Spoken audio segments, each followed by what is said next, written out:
Ini ang Digicast Negros X, ang top 10 nga mga balita sa Negros Island region. Ang amon ni kadulong sa inyo, kagyan natin mga top stories of the day. Today is May 27, 2026, Miyerkules kadlaw.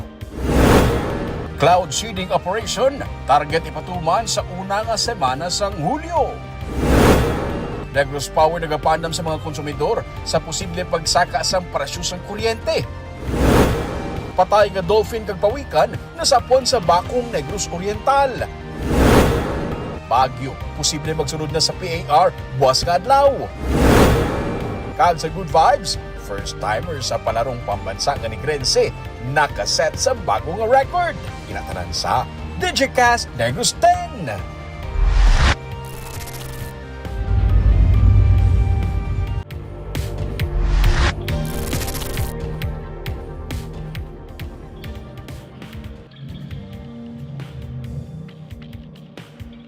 Sa number 10, bagyo ginapabot nga magasulod sa Philippine Area of Responsibility buwas nga adlaw.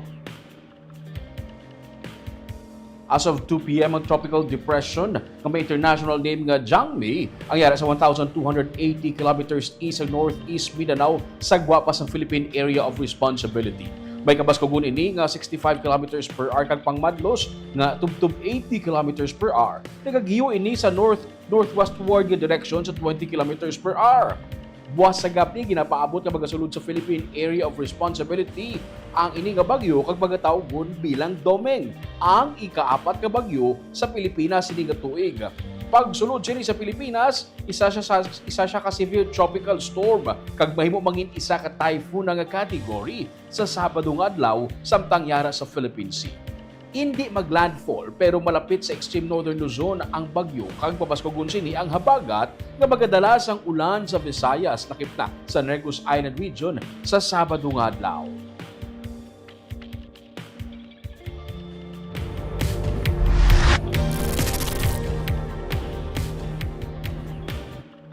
Sa number 9, isa ka musang ang nakitaan sa banwasang hinigaran. Nakibot ang tagbalay matapos makitaan ng isa ka musang upon Asian palm civet sa barangay Gargato sa banwasang hinigaran. Sa bulig sang AI chatbot na identify sang tagbalay kung ano nga sahay sang sapat ang ilang nakitaan, igilayon nga natawgan sang Manog Rescue. Nagbinuligay ang mga pumuluyo sa sitio Kahilwayan, Barangay Gargato, kag personnel sa Department of Environment and Natural Resources para makuha ang musang. Sa karon, turn over na ang musang sa Hinigaran Municipal Environment and Management Office.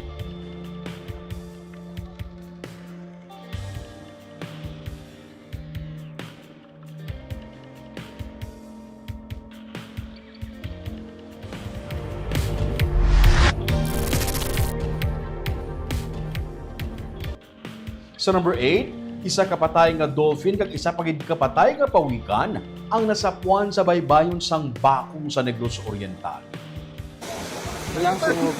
Kuhalang kadlaw ang agwat pagkasapusang patay nga dolphin kag sea turtle sa baybayon sang South Poblasyon sa banwasang bakong sa Negros Oriental. Biyernes ka adlaw Mayo 22 nakita na patay nga dolphin kag sang Domingo Mayo 24 isa naman kapatay nga pawikan ang nasampay sa igad sang baybay sa South Poblasyon. Sa karon ginahibalo pa sa otoridad ang gitunaan sa kamatayon sang duha ka mga sea creature. Madumduman nga sadtong Mayo 6, isa ka nagabusong nga melon-headed whale ang nakitaan sa Pantawan Boulevard sakop sa Barangay Tinago sa Dumaguete City. Matapos ang pila ka oras, isa man kapatay nga pawikan ang nasampay sa kapareho nga lugar. Sa amuman nga adlaw, isa pagid ka babae nga pawikan ang nasapuan man nga patay sa baybayon sang poblasyon sa Bildoy, Negros Oriental.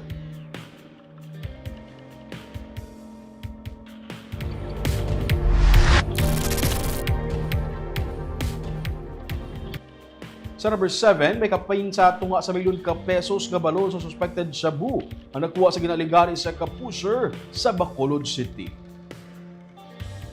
Gidakop ang isa ka ginakabig high-value individual sa ginpatigay nga buy-bust operation sa Purok Burmaheco, Barangay Tangob sa Bacolod City, mga alas 12:49 ang kaagahon Miyerkules. Gikilala ang subject kay alias Josh, 28 anyos, wala sang obra kang residente sang Barangay 2 sa Bacolod. Nakuha sa iya ang 70 ka gramos ang ginasuspetsuhan shabu nga may standard drug price nga 476,000 pesos. Nakabaton sa report ang Bacolod City Police Station 8 gikan sa confidential informant nga ang subject aktibo nga nagabaligya sa illegal nga droga sa barangay Tangub kag iban pa nga mga kaiping nga mga barangay.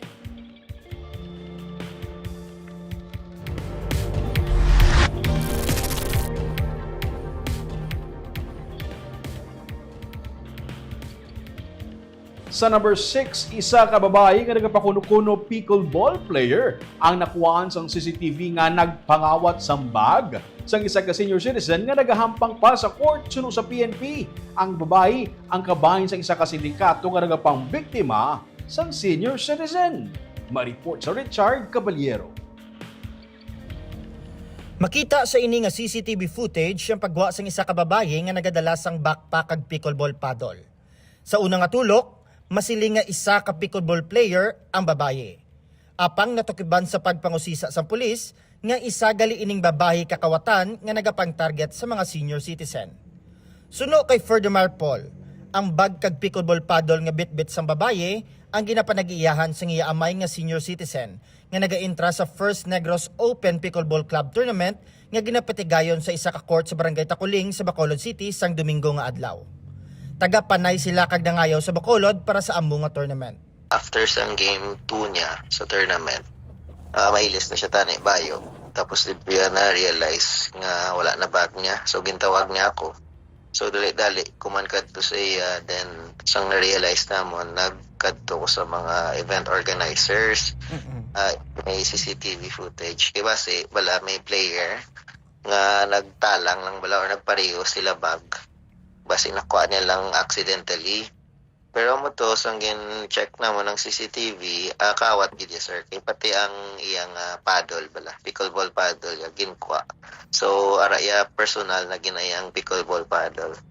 Nakuha sa babae nga suspect ang bag sang senior citizen nga may unod nga 15,000 pesos. Duwa ka mobile phones, mga yabe kag tanan sini nga mga ID. Gilayon naman ini nga ginreport sa Police Station 6. Sa investigasyon sang kapulisan, hindi taga Bacolod ang suspect, kag membro ini sang isa ka notorious nga sindikato nga nagapakuno-kuno nga mga sports enthusiast. Na babae, ang ko na lang, kaya nakita mo sa CCTV. Kung pwede makuha natin, and they are not coming from Bacolod City. Ilang nakuha sa dito? Isa ng mga personality, but ano na, notorious na sila mag-group. Identified naman siya, but they are not coming from, they are not resident of Bacolod City. Nagapangabay man ang kapulisan sa mga owners ng court sa Bacolod nga magbutang sa mga locker rooms para ma-secure ang mga pagkabutang sa ilang mga players. So, ang mga apel natin sa mga gym dito, not only for the players, but the gym owners itself. Dapat may security, so may locker rooms, kita ko magpaputang, secure locker rooms. Then probably you'll be having a logbook. So that ang parang keso doon sa inyong gym, that is starting of the emotions. So that we have an identity. Padayon ang pagpangusisa kag pagpahanumdom sang PNP sa tanan nga court owners nga magpatuman sang hugot nga seguridad. Richard Caballero para sa Digicast Negros.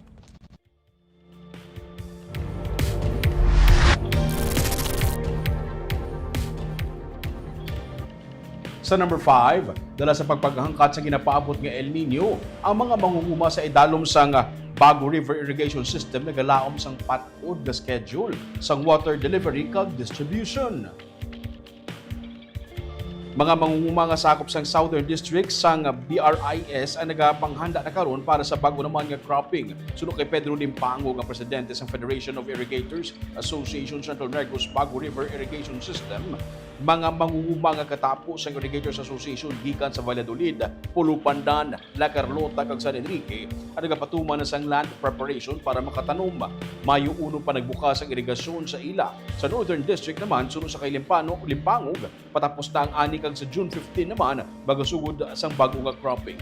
Bisan pa nga may ginapabot nga El Nino, nagalaom sila nga kun na plastar ang schedule para sa water delivery, tigayon sila makatibawas. Hindi magdubo sa karon ang produce o kun ang ani sa kada hektarya sa 5 ka tonelada bisan pa nagsugod na batsyag ang pananom sang kainiton. May mga nagalapot gani suno sa iya sang 6 tons per hectare nga amo ang target nga ma-produce ang probinsya. Nagbarato sang 23 to 24 pesos per kilo ang lagtong nga humay karon gikan sa sadtuan ay 28 to 29 pesos. Pero sa 23 to 24 nga presyo, may ginansya pa man ang mga mangunguma sa kay limpangong. Mahimo nga ang pagbarato epekto man sa imported nga bugas sa merkado. Nakita nato nga maayo ang produkto, no, ang ani sa mga mangunguma diri nagalambot at tag 6 tons gani ang iban, no. Ang importante ran daya ang pagpartida sang tubig ng sakto kay ti ko na wala sang maayo nga pagpartidahay sang tubig kulangon sang tubig. Pero kung istorya ang mga mangunguma ang sakto ang water delivery kag distribution, so hindi gid siguro kangawa sina.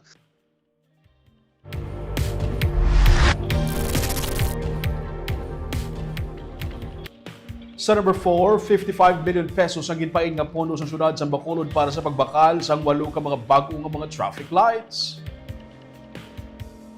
Gisiling ni Bacolod City Engineer Loben Ceballos ang 55 million pesos nga balor sang 8 ka mga traffic lights nga ginbakal sa syudad para ibutang sa mga mayor nga intersections sa Bacolod City. So sa iya, nagsugod ng ilang nga pagkutkot sa mga lugar nga patinugan sa postes and traffic lights kag nasugda naman ang underground cabling nakip sa mga intersections nga butangan sa bagong traffic lights amo ang Burgos Circumferential Road, Burgos Lacson Street, Lacson B. Aquino Drive, Lacson Rizal Street, Lacson Hernaez Street, Araneta Lizares Street kag Araneta Hernaez Street. Dugang ni Ceballos, sumugod sa Hunyo, dungan nga pagatukuron sa syudad ang among mga traffic lights. Dumlag pa. Ginsiling na sa BTTMD nga may mga cameras ang ini nga mga traffic lights agud ba monitor ang mga salakyan nga nagalabay sa among mga intersections. Lander din sa amon pa, no?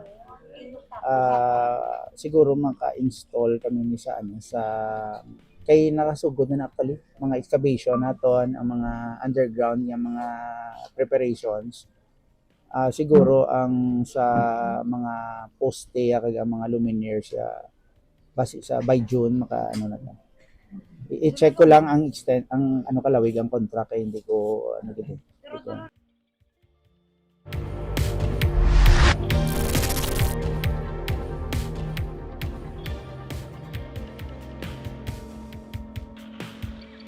Sa number 3, Negros Power nagapaandam karon sa mga konsumidor sa posible pagsaka sa presyo sang kuryente. Nagpagwa na sang advisory ang Negros Power Electric Corporation nga posible magapasaka sa presyo sang kuryente sa masunod nga mga binulan. Ini matapos nga ginpahayag sang National Grid Corporation of the Philippines nga ginakulang sa karon ang supply sang kuryente. Madumduman nga sa tinalikdan nga semana yara gani sa red alert status ang Visayas. Parayon man nga ginakayo ang tanan nga mga planta kung babalik na sa normal ang supply sa kuryente sa bugos nga pungsod. Ginako man sang NEPC nga kung magsaka giban ang presyo sa kuryente, dako ang mga epekto sini sa mga konsumidor kag sa mga negosyo. Nagapasiguro man ini nga ila gina-monitor ang kondisyon sang grid agud makapatuman sa mga tika nga hindi matam-an ang mga konsumidor.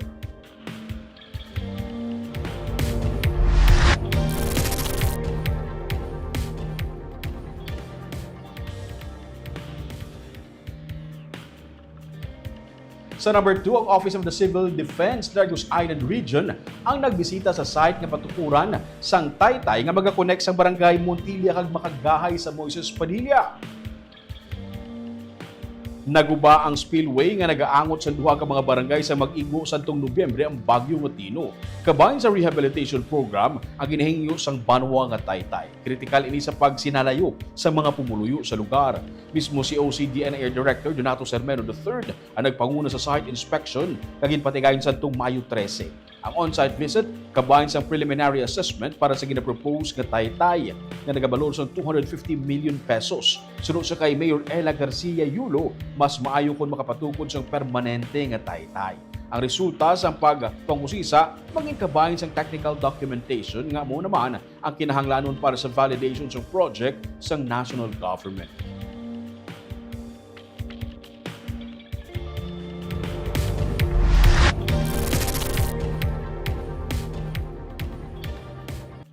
Kag sa numero 1 sa mga balita subong adlaw. Sa una nga semana sa bulan sang Hulyo, ang plano sang Bureau of Soils and Water Management nga makapatigayon sang cloud seeding operations sa Negros Occidental kag Western Visayas. Gisiling ni Department of Agriculture Negros Island Region Director Engineer Jose Albert Barogo sa update ngayon na baton gikan sa BSWM na bid out na nila kag ginaproseso na karon ang awarding kag procurement para sa rental sa eroplano nga pagagamiton sa cloud seeding operation. 6 million pesos ang ginpain nga pondo sang BSWM para sa cloud seeding operation.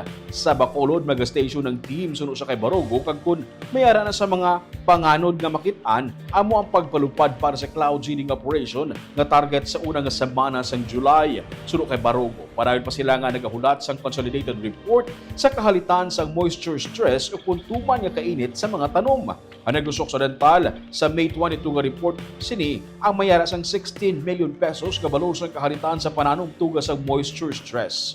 Suno kay Barogo, gidalaw Manila nga makapahagan-hagan sang epekto sang tuman kainit nga panahon ang cloud seeding operation.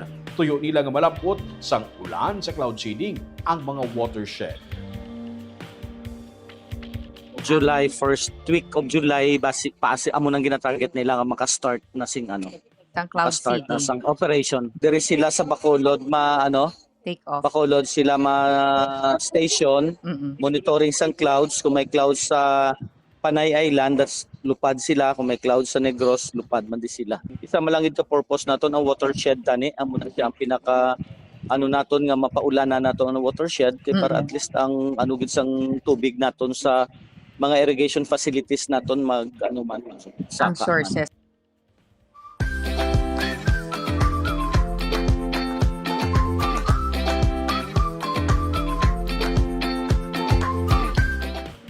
Kag sa Good Vibes, isa ka nagrense nga first timer pa lamang sa palarong pambansa ang nakaset sang bagong record.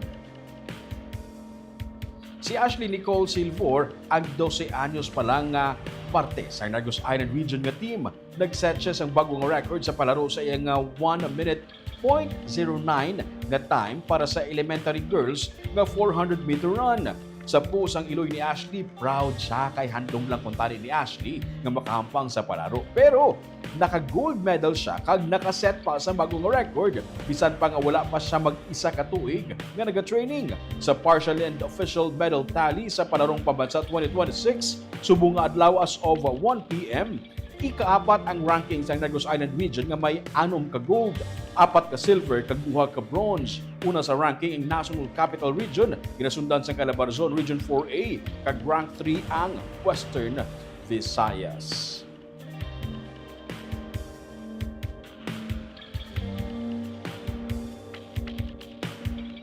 Sa kuha na attendance no sa aton nga mga live viewers sa buong hapon, si Ma'am Mirna Garito Clavel, good PM Digicast NIR watching from Bacolod City. Si Jessery Garucha Hivero, good PM ka Digicast Sir Romeo. God bless everyone, sir. Please shout out sa kay Fiwi Hivero nga tatay niya sa Sun. Tatay na Sun, no, si Fiwi Hivero, shout out sa imo. Thanks good sir. Si Andre Tahonera, good afternoon Digicast Negros. Si Jocelyn Luquero, good evening Digicast team watching live from Hong Kong. Kag si Sir Romel Mahilong Galyo, good evening Sir Romel. Kagamuyan itong top 10 ng mga balita sa Negros Island Region subungan lao. Tugtub sa buwas ako si Romeo Subaldo, mayong gabi.